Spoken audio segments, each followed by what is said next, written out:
이어서 코로나19 소식입니다. 신규 확진자 수가 사흘째 500명대를 기록하고 있습니다.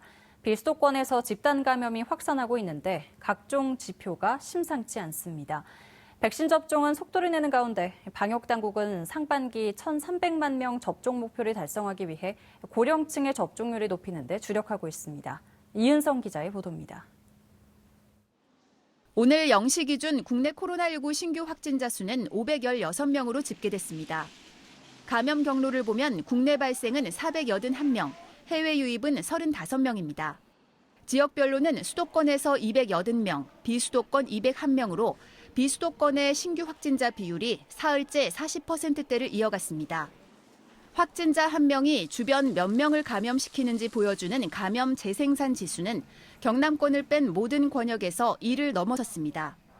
지수가 1보다 크면 확산세를 의미하는데 특히 충청과 경북권은 감염 재생산 지수가 1.2를 넘어서며 확진자 수가 빠르게 증가하고 있습니다.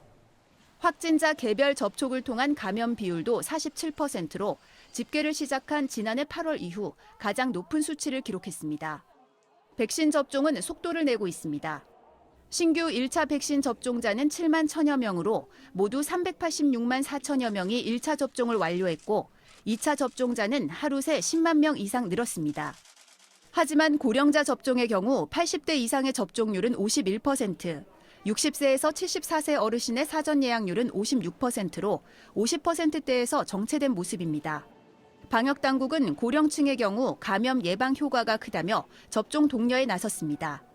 60세 이상 어르신들에 대한 백신 접종 효과를 분석한 결과 1차 예방접종을 한 경우에 감염 예방 효과는 89.5%로 나타났습니다. 사망에 대한 예방접종의 효과는 100%에 가깝습니다. 60대 이상 어르신에서 예방접종은 건강지킴이이자 생명지킴이입니다. 백신 접종을 완료한 경우 방역수칙 완화 등의 인센티브 조치도 검토 중입니다.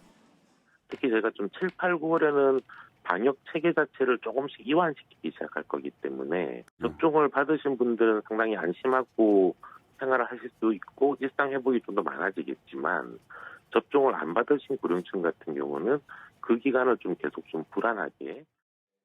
이와 관련해 더불어민주당은 접종 완료자에게 집합금지 면제나 영업시간 제한 해제 등의 인센티브를 주자고 정부에 건의했고 정부는 구체적인 방안을 이번 주 내에 발표할 예정입니다. TBS 이은성입니다.